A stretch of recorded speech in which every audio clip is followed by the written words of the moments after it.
So it's a humorous book on prayer, right? We want to bring the joy of the Lord back into it. So I did a weird chapter, and for the weird chapter, I walked across a bed of hot coals. I do not recommend this. I had blisters for months. It was terrible. I tried to meet Billy Graham twice. I went to his house, but he has really good security. He wouldn't let me in. But I don't know if you can see this, but on the screen, somewhere in the forest, I think it's right there, there's actually a video camera mounted in the trees. So I'm like knocking on the gate, ringing the bell, no one's answering. And finally I'm about to get back in my car and I hear a voice in the wilderness just like, hello? And I'm like, God? Billy? But they didn't let me in. I was very sad. I went to Jerusalem in Israel, as well as Bethlehem in Palestine. I got to go to all the places associated with the life, death, and resurrection of Jesus. I got to go to the spot where he taught the disciples the Lord's Prayer. This is a picture of the Western Wall in Jerusalem. So every day, thousands of Hasidic Jewish people gather at this wall to pray for the restoration of the temple. Now we, as Christians, we believe that the temple of the Holy Spirit is now innocent, so we don't need to rebuild this thing.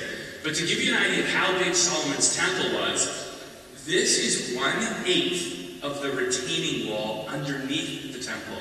So this thing was just like massive. This is before the age of excavators and all sorts of crazy stuff like that. So yeah, just huge. Now, I don't know if you can see it, but there's a guy sitting right down here in front, and he's in a red plaid shirt, and he's kind of sitting like a cowboy. That's because he is a cowboy. There's actually a strain of Hasidic Judaism that dresses up like cowboys. So I don't know about you, but if I ever switch religions, I'm going to become a kosher cowboy for sure. I feel like that would go over really well in Calgary, right? Like I just made it no problem. I visited the biggest church in the world. It's in Seoul, South Korea. They own a whole block on the Han River. The church has over 1 million members in it, which is so big. And it's really hard to describe like how big a church is with 1 million members. So I simply show this picture. This is a picture of their Sunday school building.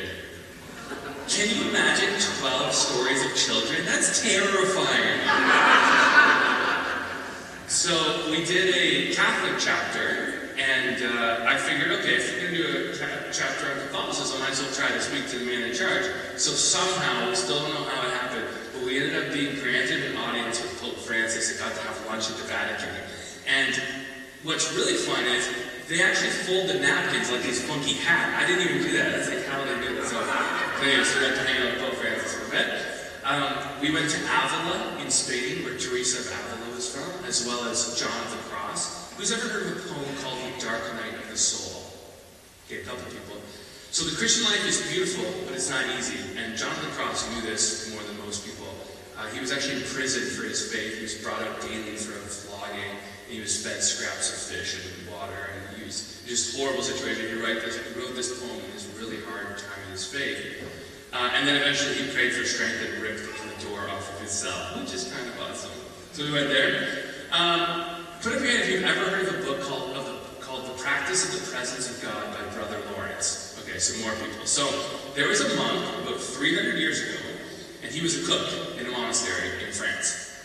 And every day while he was washing dishes and cooking food, he, rather than just praying at the appointed times, right, meal times and bedtimes, he decided that he was just going to have an ongoing conversation with God as he did dishes and cooked. And he became so famous for this practice that someone interviewed him, wrote a book about it, and it hasn't been out of print in over 300 years. There's over 20 million copies in English alone, and it's influenced people like John Wesley and Charles Spurgeon and all these greats of the faith. But Brother Lawrence kind of just disappeared from history. No one knows where he actually served and prayed and where he died and was buried. So through many, many months of research, Sean and I actually found the place where Brother Lawrence lived and served and practiced the presence of God. We got to do that there. It was super exciting. It's in Paris, France, right near the Luxembourg Gardens. I also got to go to the oldest church building in North America. It's a Quaker meeting house in New England. And so basically, I learned a world of prayer traditions across the Judeo-Christian faith family spectrum. So not just our little piece of it, but kind of some of the weird uncles and crazy cousins and some really cool people that I didn't know existed. So what we're going to do today is we're just going to have a good old-fashioned prayer meeting. Does that sound cool? All right. So I'm just going to teach you 7 prayers today. And our first one is a Hasidic Jewish prayer. I got to celebrate Passover in Brooklyn with ultra-Orthodox Hasidic Jews. And I fit right in. They totally thought I was like, Yom Kippur dancing good time. But they have this word called shalom. Everyone say shalom. Okay. Shalom is my favorite one-word prayer. I think it's the most powerful one-word prayer in the world. It's like a one-word all-encompassing props. It's like a sense of peace and wholeness and stillness and oneness. Jewish people, they say it as a hello and as a goodbye. It forms part of many of their most sacred prayers. It's the first thing they'll pray over their children when they're born. It's the last thing they'll pray before they die. So, I learned that psychologists tell us that we need 8 hugs a day in order to feel love. So what we're going to do right now is everyone's going to get up, you're going to bear hug 8 people and say shalom, okay? Everyone up, go.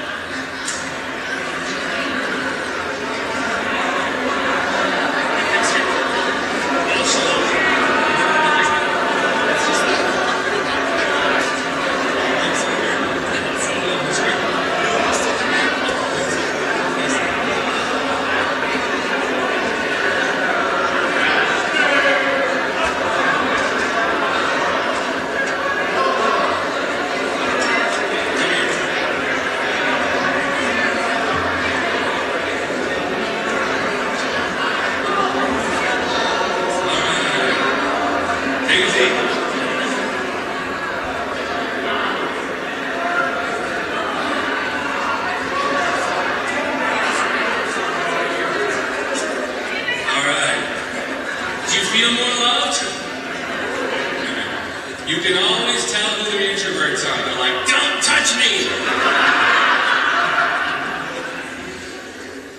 So, this is a one-word prayer. I often sign my emails with shalom. It's something that you can pray over. I often pray over myself if I'm feeling stressed, if I'm feeling worried. When I watch the news and I see the chaos and craziness going on in this world, just pray shalom over it. Pray it over a situation in your life or a friend that's going through a hard time. So, shalom, that's number 1. All right, if you're taking notes. So, this prayer pilgrimage really started for me in the red light districts of Amsterdam. We were shooting our previous documentary, and we knew we were going to have to go undercover the next night. So we decided the first night that we were just going to go check it out. So when we were about a kilometer away, we heard chanting. It was getting louder and louder and louder. And by the time we got to the district, we realized that there was a soccer game on, a football game on, and men flying from all over Europe. And outside of this one bar, there was about 300 men just drunk out of their minds. There's police on horseback, they're puking in the streets. The din was just crazy. And my wife had the opportunity to go into a number of these red light windows and talk with the prostitute. She was with a friend of hers who was a care worker. And these girls are sick, they're tired, they're scared. And one of them just looked out at the mob and she whispered one word: dangerous. Because what happens is, if their team wins, these guys come and celebrate with the girls. But if their team loses, they come and they take out their aggression on the girls. So either way, the girls lose.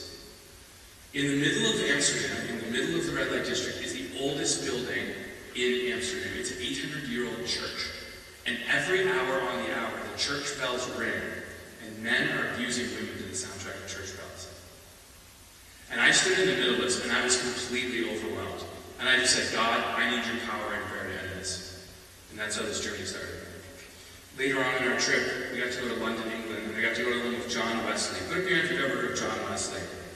So John Wesley, him and his fellow ministers, there are tens of millions of people who are part of our faith family because of the work of John Wesley and his friends. He's actually buried in a grave with 6 of his other pastor friends. Can you imagine 7 Methodists in one grave? Imagine the bickering in there. So John Wesley, he was super good with money, and he lived really, really simply, and he built himself a home, and it was 3 floors with 2 rooms on each floor, and he lived with his wife and his mother. I don't know how that went, and there's always a visiting preacher with him. And off of his bedroom, he built a walk-in closet, but he didn't put any clothes in the closet. It became his prayer room. And John Wesley spent 2 hours every morning in his prayer closet, and it became known as the powerhouse of Methodism. Isn't that awesome? And so I actually got to go to Wesley's house, and I got to pray using Wesley's Bible and Wesley's tool. And Wesley always prayed with his Bible open. He was always looking for a word from God on the things that he was dealing with and the people that he was praying for. So this is another thing that we can do to pray. We can actually use Scripture as a way to pray. So there's a specific verse that Michelle and I whenever we think of human trafficking victims, this is the verse that comes to mind for us. And it's actually Jesus quoting Isaiah, so it's like super awesome because it's like a double prayer kind of thing. So I don't know what group of people really grips your heart. I don't know if it's human trafficking victims, the unborn, the elderly, the refugee. I don't know who it is for you that God really grips your heart for. But what we're going to do is we're actually just going to pray this Bible verse as a prayer back to God. In many traditions that I learned around the world, the Word of God is so revered that they won't even do it sitting down. They won't even read the Bible sitting down. They stand for the Word of the Lord. So let's stand together and pray this prayer for oppressed people all over the world. The Spirit of the Lord is on me, because He has anointed me to proclaim good news to the poor. He has sent me to proclaim freedom for the prisoners and recovery of sight for the blind, to set the oppressed free, to proclaim the year of the Lord's favor. Amen. Okay, we take a seat.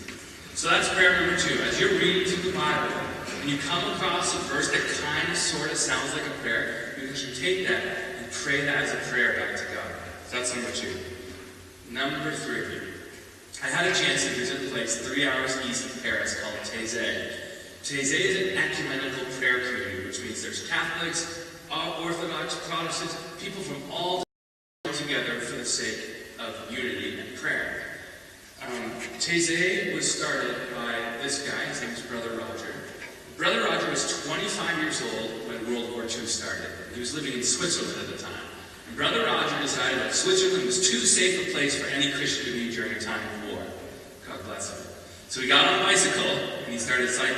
And he cycled all the way to France. And he stopped one evening in this little tiny, almost abandoned hilltop town called Taizé. And an elderly woman invited him in for dinner. And she said, Brother Roger, we are very lonely here in Taizé. Stay with us. Pray with us. And he never left.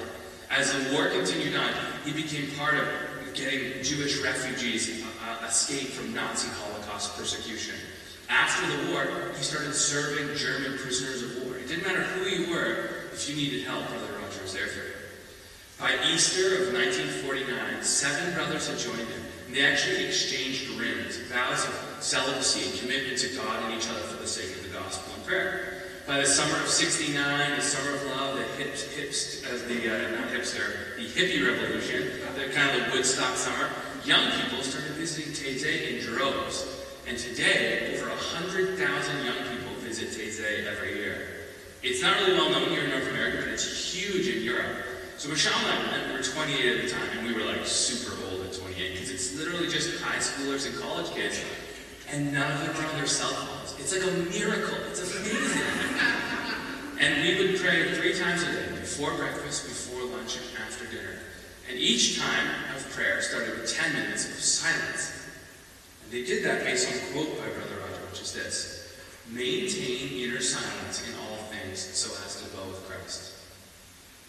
So we're going to do this now. We're just going to take 30 seconds to just be. Brother Roger knew that we lived in the age of Snapchat, Hulu, and Instagram, and Netflix, and soccer practice, and work, and school, and work, and all this stuff. And so he said, in your times of silence, see every distraction as a clarion call back to Christ. So we're going to take 30 seconds to just be in the presence of God. We're not going to ask for anything. We're just going to be with Jesus. And if your mind wanders, don't beat yourself up. Just see that as a call back to Christ. So let's take 30 seconds now to maintain inner silence in all things, so as to dwell with Christ.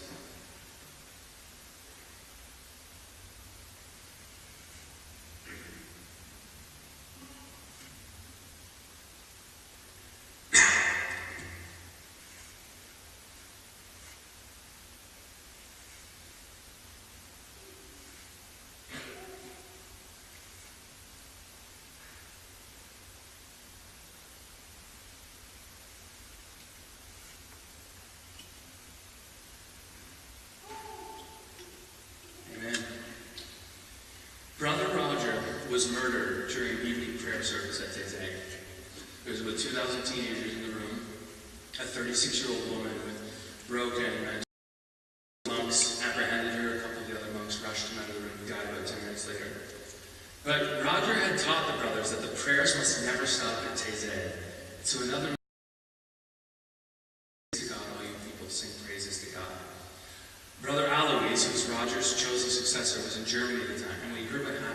travel all night using Brother Rogerson's Good Morning Prayer. The prayers never stop until the day.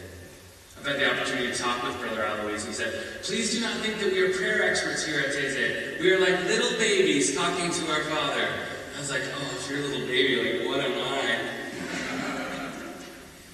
My marriage, if I did all the talking, it would be over really quickly, right? If we do all the talking in prayer, there is no conversation. And what is more important? 1,000 words from us to God or one word from Him to us? So silence has become a big part of my prayer life now. We need to be listening for that still, small voice of God. So that's prayer number 3, is actually listening to hear from God. All right, number 4. Ladies, you can just check out for a minute, because this one's weird. So, there is a place in Greek Orthodoxy called Mount Athos, and it is the Mecca of the Orthodox world. And it is this kind of island mountain, and women are forbidden. There hasn't been a woman on Athos in over 1,000 years. They don't even allow female animals. They import male-only animals. Let me tell you, ladies, the whole place hated a woman's touch. Like, the food was terrible. My first day there, you only eat once a day, and the first meal there, they plunk it down in front of me, and it's a plate of boiled onions. So I talked with the monks, and I was like, "Okay, so what's your daily schedule?" They're like, "Well, we work 9 hours a day, we pray 9 hours a day, we do chores a bunch of hours a day." I was like, "When do you sleep?" And one of the monks said, "A good monk will only sleep 1 hour per night." And I was like, "Well, then I will never be a good monk." So pray for the monks on Athos. So I like all sorts of prayer traditions when I was there. Some of them were cool, some of them were super weird. But one that I'm going to share with you today is this. This is called a metany, or as they call it in Greece, a komboskini. In your best Greek accent, everyone say komboskini. Alright, so I have mine here. I got this on Mount Athos. The monks on Athos will be the first to tell you that there is nothing mystical, magical, or spiritual about these. It's simply a tool to keep you distracted by other things. So here's how it works. Mine has 33 knots on it. The number of knots don't matter. But they basically put their thumb on the first knot, and as they breathe in and breathe out, they pray the Jesus prayer. "Jesus Christ, Son of God, have mercy on me, a sinner." And then they put their thumb on the next knot. "Jesus Christ, Son of God, have mercy on me, a sinner." And they do this hour after hour, day after day. And the idea is that every breath will become a prayer to God, and they'll begin to pray without ceasing. It's like a really beautiful idea. So I started doing this. "Lord Jesus Christ, Son of God, have mercy on me, a sinner. Lord Jesus Christ, Son of God, have mercy on me, a sinner."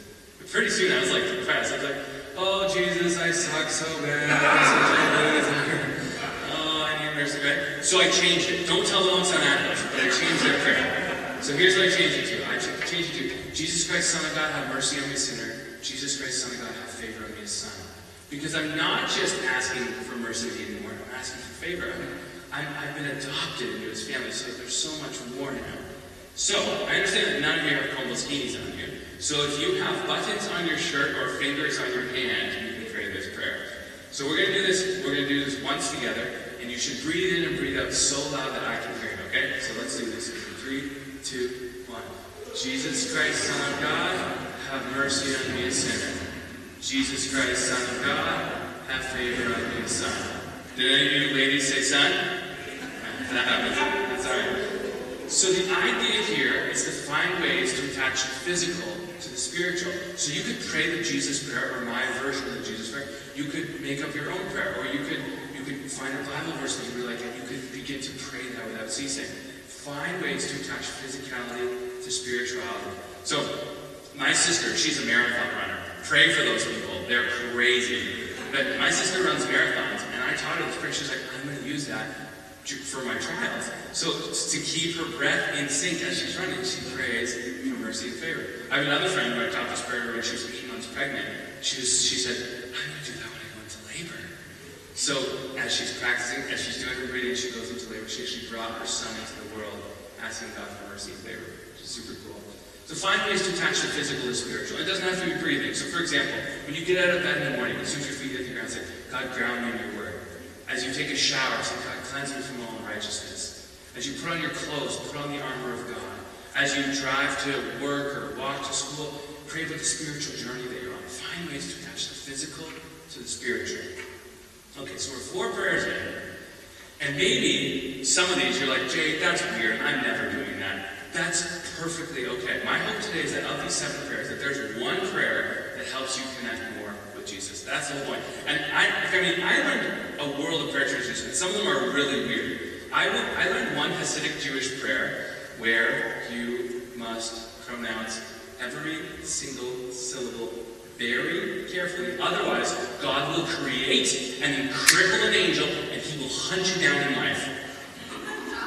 I think what probably happened was like 1,500 years ago, there was like a really lazy student, and the rabbi was like, if you don't smarten up, an angel's going to beat you down. And it just sort of became like part of the culture.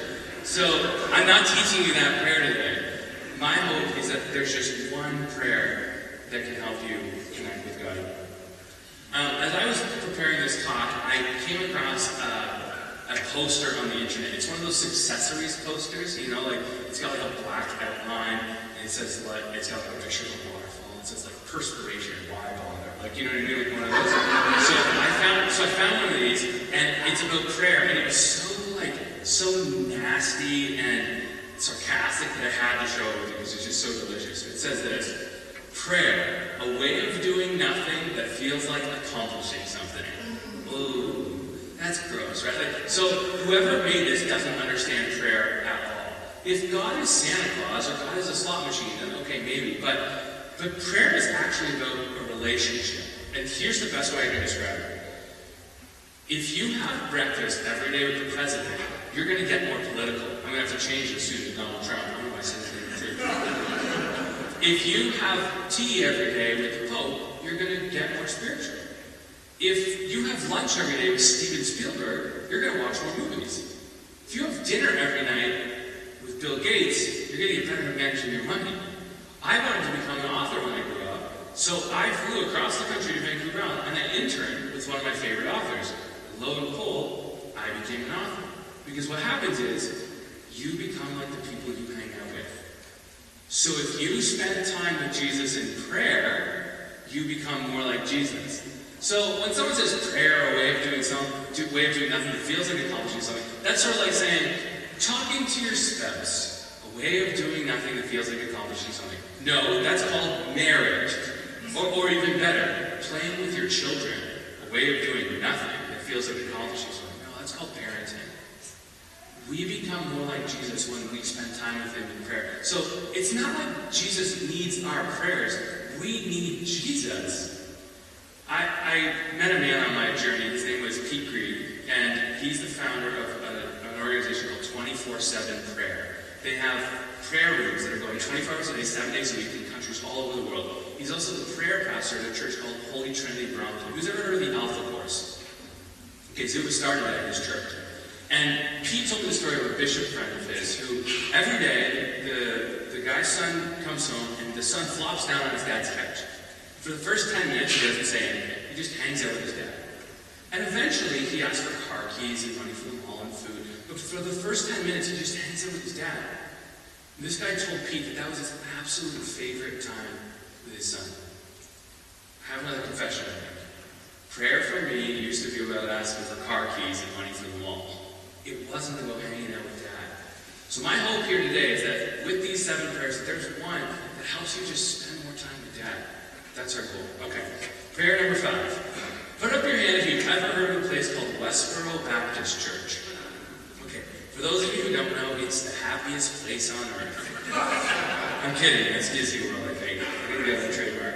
So for those of you who don't know, Westboro Baptist Church is not a church. It is most definitely a cult. It's in Topeka, Kansas, and they're the ones who picket at soldiers' funerals and gay people's funerals and Katy Perry concerts and Swedish vacuum stores and all sorts. They've done, like, I think they're coming up on 4,000 protests, and they see that as their way to, like, spread the gospel.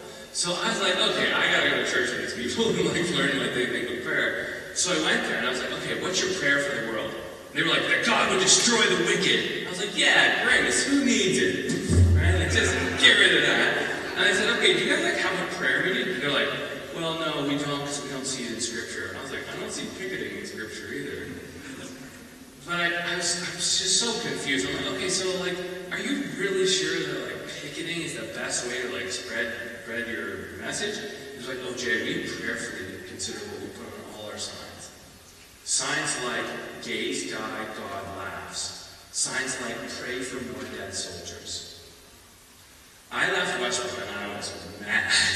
I spent 2 hours in angry that there's a group of people who call themselves Christians and treat the world with such hatred and such disdain. I was so full of anger, the same anger that fills the people at Westboro Baptist Church. And as we drove away, and I'm just fuming to my wife, I remember an old quote by a Catholic missionary worker named Dorothy Day. And she said this.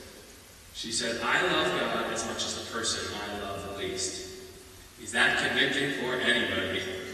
I love God as much as the person I love the least. So I knew I was going to have to start praying for Westboro, but I didn't know what to pray because it was like, God, they're the worst.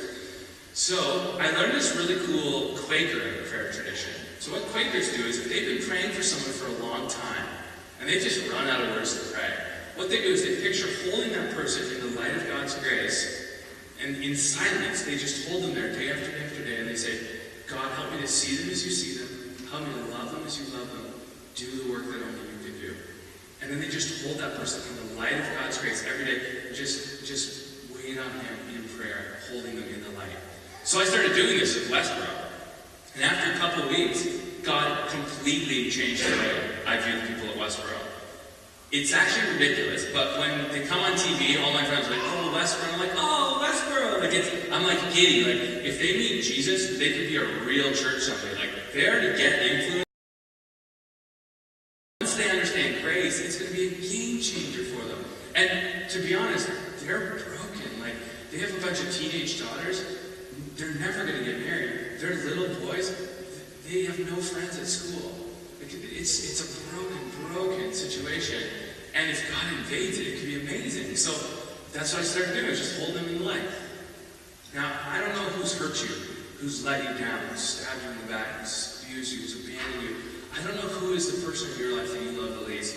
Or maybe there isn't that person. Maybe you've just been praying for a sibling or a kid who's been far from God for a long time. Or maybe you know someone who just can't get a job or is really sick, and you've just run out of things to pray for. We're going to take another 30 seconds in silence to just hold that person in the light and say, God, help me to see them as you see them. Help me to love them as you love them. Do the work that only you can do. So let's close our eyes now, and you can actually raise your hands if you don't. We're just going to take 30 seconds to hold that person in the light.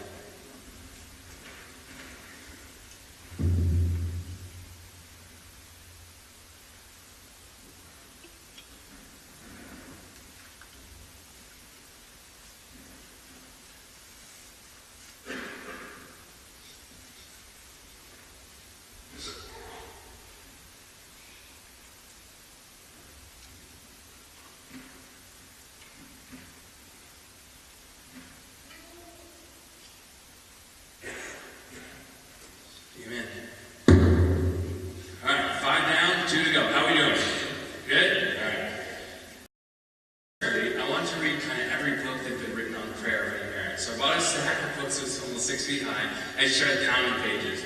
And one of the books, I read the story of this missionary who was visiting a boarding school in India for Hindu girls. And one night she was tasked with putting all the kids to sleep.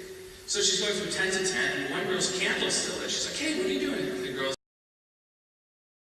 like, well, I can't bust you for that. Okay, I'm going to put everyone else to bed, I'll come back and put you to sleep. So she goes and makes sure all the other girls' lights off. She comes back, the girl's candle's still lit. She's like, what are you doing? And the 15-year-old girl said, oh, I'm just praying for every girl in the school who doesn't know Jesus yet. The missionary said, how many people are you praying for? And the girl said, 500. The girl was praying every single day for 500 of her classmates who were far from God. And a revival broke out at the boarding school. And those girls spread out all over that province in India, and there was a revival. I heard a story in the same book of a Chinese pastor who every single day was praying for 1,100 people in his community. And hundreds of them came to faith. This beautifully bearded fellow, his name is George Mueller. Some of you may have heard of him. If you want to read a very entertaining book on prayer, you need to read George Mueller's autobiography. He was a meticulous journaler, and he had over 5,000 prayers answered on the day he prayed them. He ran a series of orphanages in England. He had 10,024 boys under his care, and when he retired at 71, he traveled over 300,000 kilometers before the age of cars and planes and trains, and he gave out 1.5 million New Testaments, like you do in retirement.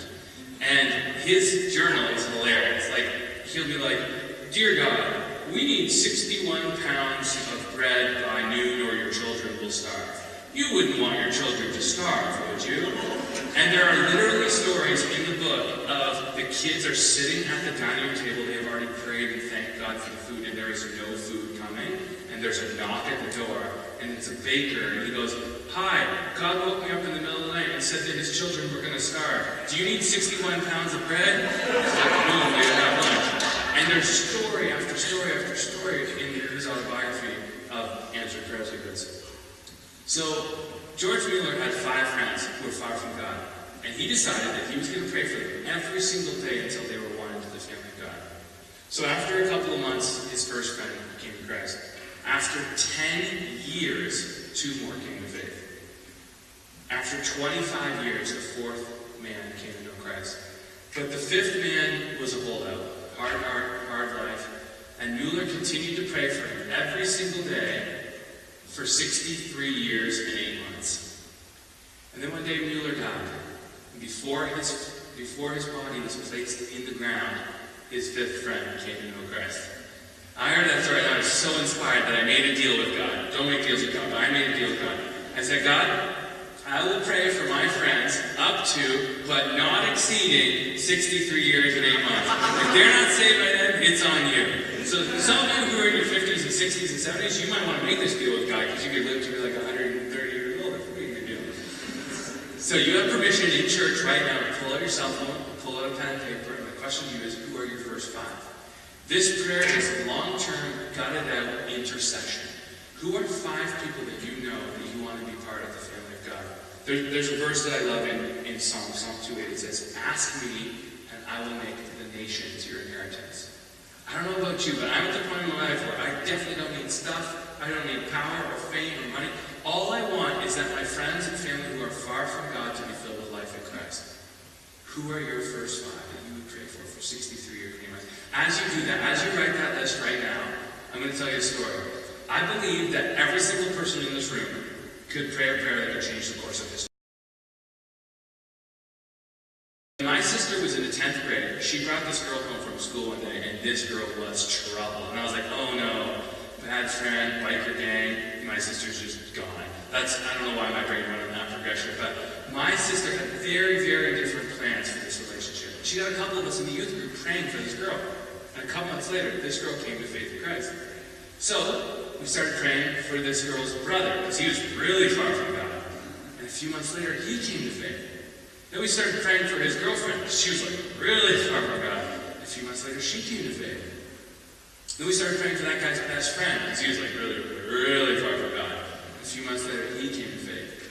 That first girl, she's now married, has a kid. She's still walking with the Lord, heavily involved in her church. She's a professional photographer. She goes on mission trips. She supports mission trips.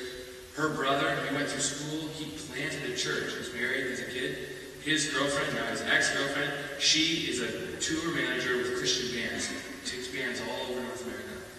That guy's best friend, he went through school, married, 3 kids. He's now the pastor of the church where he came to faith. All of them are raising their kids in the ways of God. Generations are changed forever because of the prayers of a couple of teenagers.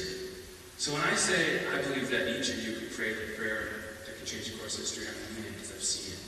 So who are your first 5 that you would pray for 63 years and 8 months? Maybe you gotta get a tattoo on your fingers, I don't know. Alright, that's prayer number 6. Prayer number 7. Speaking of not so happy places.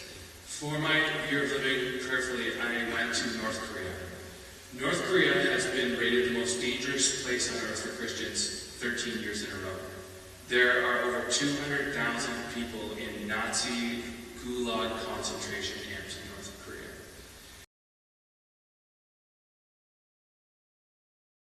Passport for safekeeping, and assigned me a guide, which was a guard who was with me 24 hours a day. Our hotel was on an island, so we couldn't get away. And we were on the propaganda tour. I wasn't there to to smuggle in Bibles or evangelize. I was just there to bear witness and pray, and then bring the story back.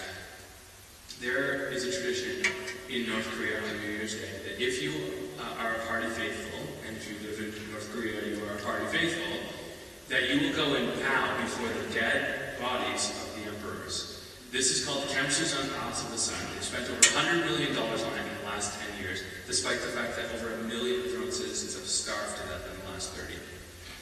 So, the deal is you go in and you go into this first room, and the emperor's body is stuffed in a glass coffin, like Snow White kind of thing. And you go up and you bow at his feet, his left side, his right side. You go into the second room and you bow at his side. The two of them. So it's 7 bows in all. And it's not a head nod, it's a full Korean half bow at the waist. So I tried to get out of this. I tried to stay in the hotel. I tried to stay on the bus. Like, no, it's very disrespectful. And I'm like, man, if I was with Shadrach, Meshach, and Abednego, I wouldn't want to bow. If there's a statue of Hitler, I wouldn't want to bow. I'm not going to bow before the dead bodies of two guys who like enslaved so many of our spiritual family. So they said, you gotta go. So we're streaming in with tens of thousands of people. And we go into this room, there's about 200 armed guards in the room, and you go up in force. We go up, and everyone else bows, and I just stayed standing, even down my head, and I whispered the Lord's Prayer at his feet. I whispered the Lord's Prayer at his left side and his right side. I whispered 7 prayers and all. I like to say that I planted 7 prayer bombs in the heart of North Korea. But I got back to my hotel room, and I was just feeling sick. I was just overwhelmed by the plight of North Koreans. And I broke open my hotel room window, and I just started praying over Pyongyang, the capital city. And I didn't even know what to pray, and so I just sang a song. And it was a song that we're going to be singing now. It's called God of the City. And I just started praying, you're the God of the city, you're the Lord of these people, you're the light of the darkness, you're the hope for the hopeless. There is no one like our God, and greater things are still to be done in the city. And I was praying that for North Korea, but I was also kind of praying that for me too, because God still has a lot of work to do in my heart, in my life. And part of me wants to be like the emperor, he wants to play God. This is our 7th prayer, is song. You can take any song, change the lyrics if you want, and pray it as a prayer back to God. I'm going to invite you guys back up to play it now, but we're going to pray this together. Pray this for yourself. Pray this for your families, for this church, certainly for this city. Calgary is a broken place. There's so much human trafficking here. There's so much darkness, but we are the light of the world. And we're just going to pray this as a song, and this is our 7th prayer. I hope that one of these helps you connect with God more. So let's stand together, and let's pray.